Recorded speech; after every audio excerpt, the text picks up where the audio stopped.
The night hung over Abilene like a sheet of cold glass, motionless and thin. It was the middle of January 1996, the kind of Texas winter night that numbs sound as much as it freezes breath.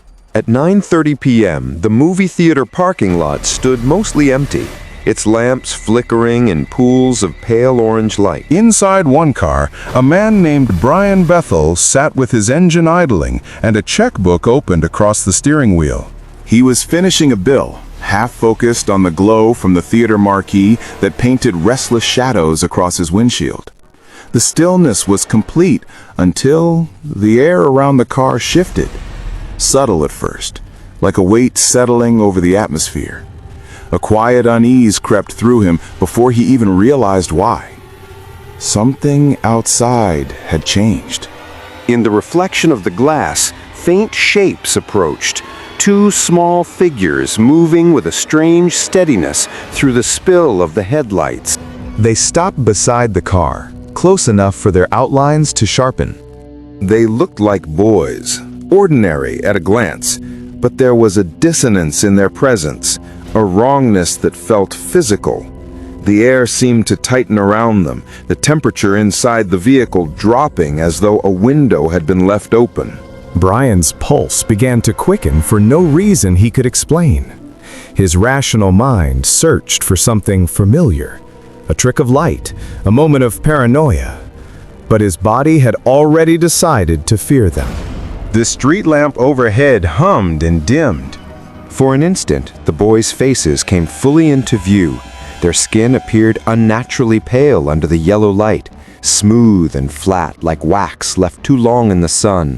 Where the eyes should have been, where light should have caught and reflected, there was only depthless black. It wasn't the darkness of night, or of pupils widened by shadow. It was an absence, an impossible void that swallowed every glint. The longer he stared, the more certain he became that those eyes were not made for seeing, but for drawing things in. Every instinct screamed at him to leave. The steering wheel was slick beneath his palms, and his breath fogged the inside of the glass. Outside, the figures didn't move, but the air around them seemed to pulse, an invisible rhythm that matched the racing of his heart. A faint pressure built behind his ears, a sense of insistence, of silent pleading, though no words reached him. It was as if the night itself waited for a decision.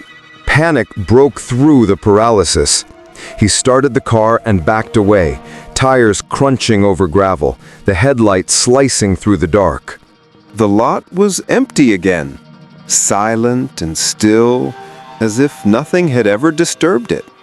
At home later that night, the quiet felt heavier than before.